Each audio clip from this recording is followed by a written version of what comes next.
Harry Potter and the Sorcerer's Stone by J.K. Rowling with illustrations by Jim Kay. Chapter 4 The Keeper of the Keys. Boom! They knocked again. Dudley jerked awake. "Where's the cannon?" he said stupidly. There was a crash behind them, and Uncle Vernon came skidding into the room. He was holding a rifle in his hands. Now they knew what had been in the long, thin package he had brought with them. "Who's there?" he shouted. "I warn you, I'm armed." There was a pause. Then smash! The door was hit with such force that it swung clean off its hinges and with a deafening crash landed flat on the floor. A giant of a man was standing in the doorway. His face was almost completely hidden by a long, shaggy mane of hair and a wild, tangled beard, but you could make out his eyes glinting like black beetles under all the hair. The giant squeezed his way into the hut, stooping so that his head just brushed the ceiling. He bent down, picked up the door, and fitted it easily back into its frame. The noise of the storm outside dropped a little. He turned to look at them all. "Couldn't make us a cup of tea, could ya? It's not been an easy journey." He strode over to the sofa where Dudley sat frozen with fear. "Budge up, you great lump," said the stranger. Dudley squeaked and ran to hide behind his mother, who was crouching terrified behind Uncle Vernon. "And here's Harry," said the giant. Harry looked up into the fierce, wild, shadowy face and saw that the beetle eyes were crinkled in a smile. "Last time I saw you was only a baby," said the giant. "You look a lot like your dad, but you've got your mom's eyes." Uncle Vernon made a funny rasping noise. "I demand that you leave at once, sir," he said. "You are breaking and entering." "Ah, shut up, Dursley, you great prune," said the giant. He reached over the back of the sofa, jerked the gun out of Uncle Vernon's hands, bent it into a knot as easily as if it had been made of rubber, and threw it into a corner of the room. Uncle Vernon made another funny noise, like a mouse being trotted on. "Anyway, Harry," said the giant, turning his back on the Dursleys, "a very happy birthday to you. Got some for you here. I might have sat on it at some point, but it'll taste all right." From an inside pocket of his black overcoat, he pulled a slightly squashed box. Harry opened it with trembling fingers. Inside was a large, sticky chocolate cake with "Happy Birthday, Harry" written on it in green icing. Harry looked up at the giant. He might to say thank you, but the words got lost on the way to his mouth, and what he said instead was, "Who are you?" The giant chuckled. "True, I haven't introduced myself. Rubeus Hagrid, keeper of keys and grounds at Hogwarts." He held out an enormous hand and shook Harry's whole arm. "What about that tea then, eh?" he said, rubbing his hands together. "I'd not say no to somewhat stronger if you've got it, mind." His eyes fell on the empty grate with the shriveled crisp packets in it, and he snorted. He bent down over the fireplace. They couldn't see what he was doing, but when he drew back a second later, there was a roaring fire there. It filled the whole damp hut with flickering light, and Harry felt the warmth wash over him as though he'd sunk into a hot bath. The giant sat back down on the sofa, which sagged under his weight, and began taking all sorts of things out of the pockets of his coat: a copper kettle, a squashy package of sausages, a poker, a teapot, several chipped mugs, and a bottle of some amber liquid, which he took a swig from before starting to make tea. Soon the hut was full of the sound and smell of sizzling sausage. Nobody said a thing while the giant was working, but as he slid the first 6 fat, juicy, slightly burnt sausages from the poker, Dudley fidgeted a little. Uncle Vernon said sharply, "Don't touch anything he gives you, Dudley." The giant chuckled darkly. "Your great puddin' of a son don't need fattening any more, Dursley, don't worry." He passed the sausages to Harry, who was so hungry he had never tasted anything so wonderful. But he still couldn't take his eyes off the giant. Finally, as nobody seemed about to explain anything, he said, "I'm sorry, but I still don't really know who you are." The giant took a gulp of tea and wiped his mouth with the back of his hand. "Call me Hagrid," he said. "Everyone does. And like I told you, I'm the keeper of keys at Hogwarts. You'll know all about Hogwarts, of course." No," said Harry. Hagrid looked shocked. "Sorry," Harry said quickly. Sorry, barked Hagrid, turning to stare at the Dursleys, who shrank back into the shadows. It's them I should be sorry. I knew you weren't getting your letters. But I never thought you wouldn't even know about Hogwarts, for crying out loud. Did you never wonder where your parents learned it all? All what? Asked Harry. All what? Hagrid thundered. Now wait just 1 second. He had leaped to his feet. In his anger, he seemed to fill the whole hut. The Dursleys were cowering against the wall. Do you mean to tell me, he growled at the Dursleys, that this boy knows nothing about anything? Harry thought this was going a bit far. He had been to school after all, and his marks weren't bad. I know some things, he said. I can't, do maths and stuff. But Hagrid simply waved his hand and said, about our world, I mean. Your world, my world, your parents' world. What world? Hagrid looked as if he was about to explode. Dursleys, he boomed. Uncle Vernon, who had gone very pale, whispered something that sounded like Mimble-Wimble. Hagrid stared wildly at Harry. But you must know about your mom and dad, he said. I mean, you're famous. What? My mom and dad weren't famous, were they? You don't know. Hagrid ran his fingers through his hair, fixing Harry with a bewildered stare. You don't know what you are, he said finally. Uncle Vernon suddenly found his voice. Stop, he commanded. Stop right there, sir. I forbid you to tell the boy anything.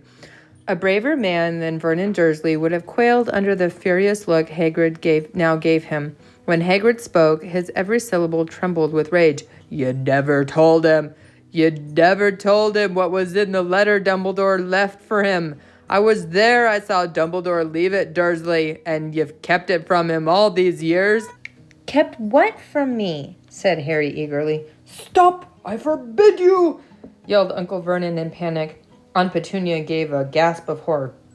Go boil your heads, both of you, said Hagrid. Harry, you're a wizard. There was silence inside the hut. Only the sea and the whistling wind could be heard. I'm a what? Gasped Harry.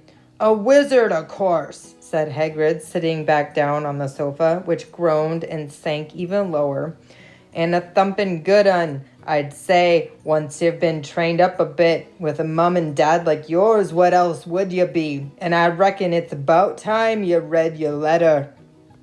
Harry stretched out his hand at last to take the yellowish envelope addressed in emerald green to Mr. H. Potter, the floor, hut on the rock, the sea. He pulled out the letter and read, Hogwarts School of Witchcraft and Wizardry. Headmaster Albus Dumbledore, Order of Merlin, First Class, Grand Scorer. Chief Warlock Supreme Mugwump International Confederacy of Wizards. Dear Mr. Potter, we are pleased to inform you that you have a place at Hogwarts School of Witchcraft and Wizardry. Please find enclosed a list of all necessary books and equipment. Term begins on 1 September. We await your owl by no later than 31st of July. Yours sincerely, Minerva McGonagall, Deputy Headmistress.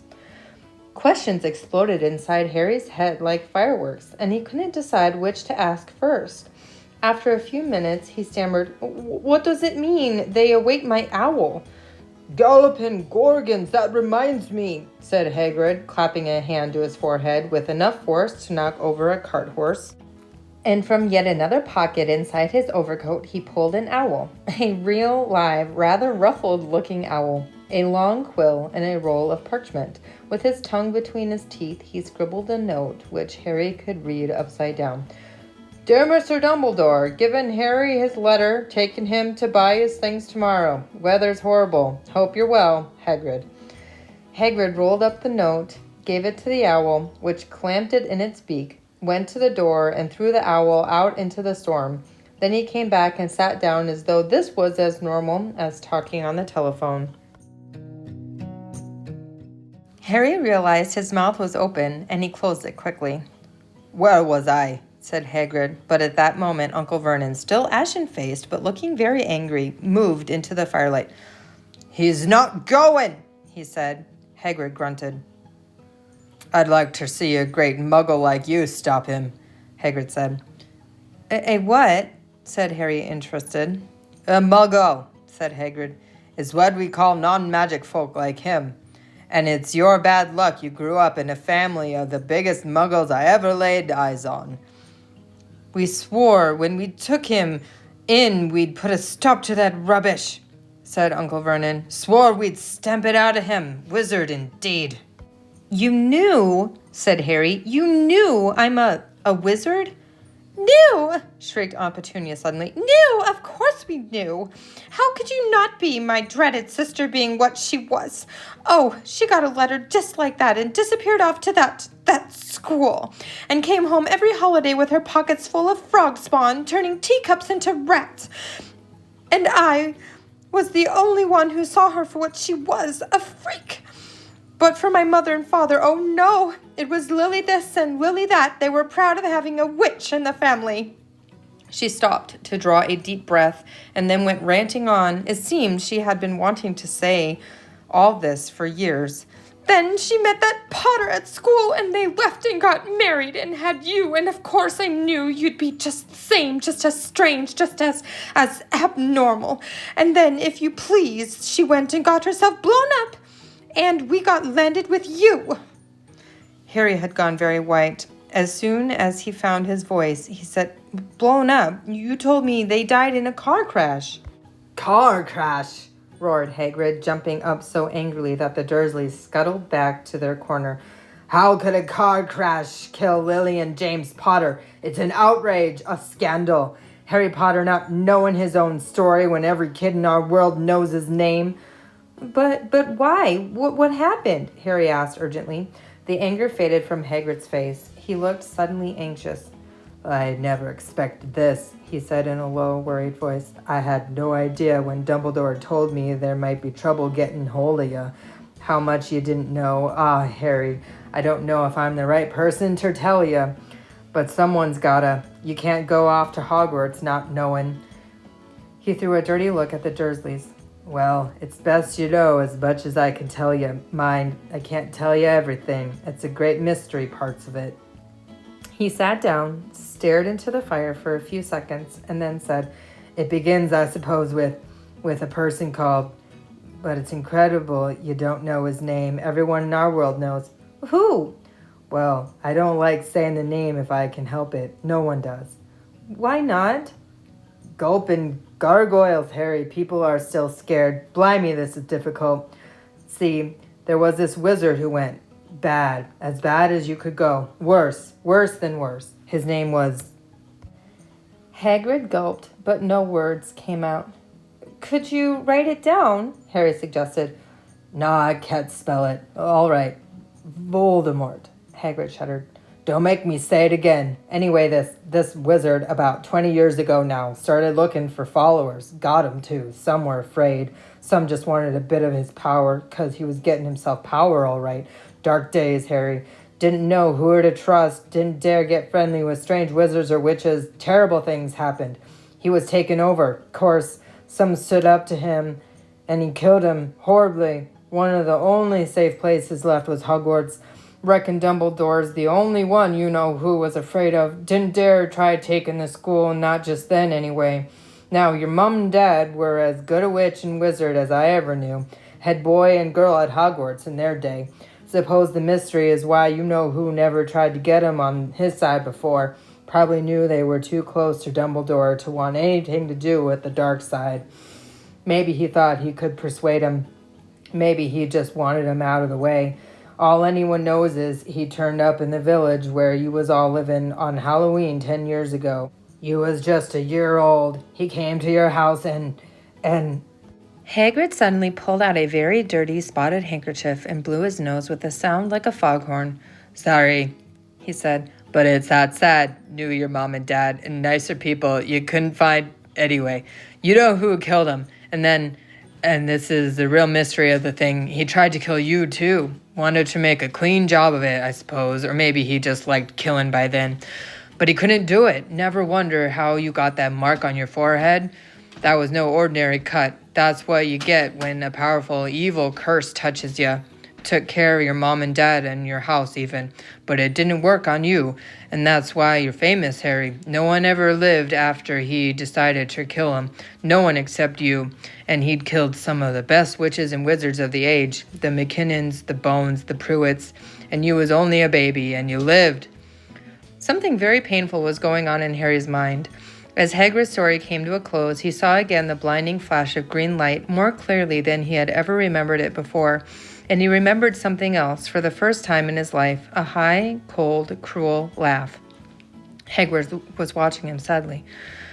"Took you from the ruined house myself on Dumbledore's orders, brought you to this lot." "Lord of Old Tosh," said Uncle Vernon. Harry jumped. He had almost forgotten that the Dursleys were there. Uncle Vernon certainly seemed to have got back his courage. He was glaring at Hagrid, and his fists were clenched. "Now, you listen here, boy," he snarled. "I accept there's something strange about you. Probably nothing a good beating wouldn't have cured. And as for all this about your parents, well, they were weirdos, no denying it, and the world's better off without them, in my opinion. Asked for all they got. Getting mixed up with these wizarding types, just what I expected. Always knew they'd come to a sticky end." But at that moment, Hagrid leaped from the sofa and drew a battered pink umbrella from inside his coat. Pointing this at Uncle Vernon like a sword, he said, "I'm warning you, Dursley. I'm warning you. One more word." In danger of being speared on the end of an umbrella by a bearded giant, Uncle Vernon's courage failed again. He flattened himself against the wall and fell silent. "That's better," said Hagrid, breathing heavily and sitting back down on the sofa, which this time sagged right down to the floor. Harry, meanwhile, still had questions to ask, hundreds of them. "But what happened to Sorry, I mean, you know who." "Good question, Harry. Disappeared. Vanished. Same night he tried to kill you. Makes you even more famous. That's the biggest mystery, see? He was getting more and more powerful. Why'd he go? Some say he died. Codswallop, in my opinion. Dunno if he had enough human left in him to die. Some say he's still out there biding his time but I don't believe it. People who was on his side came back to ours. Some of them came out of kind of trances. Don't reckon they could have done if he was coming back. Most of us reckon he's still out there somewhere but lost his powers, too weak to carry on.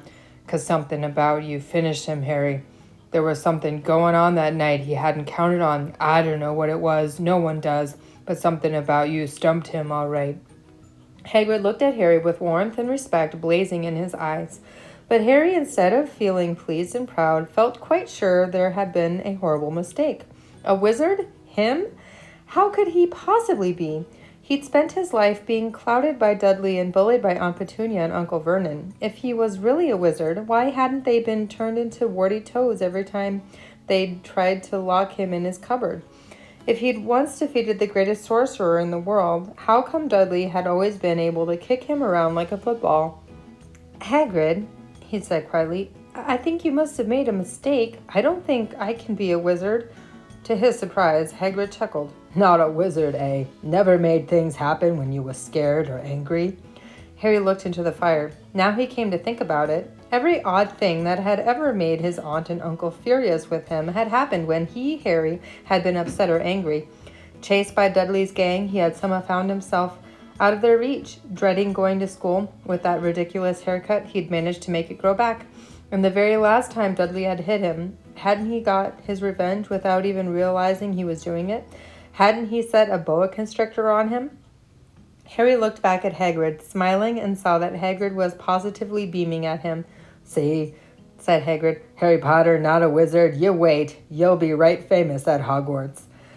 But Uncle Vernon wasn't going to give in without a fight. "Haven't I told you he's not going?"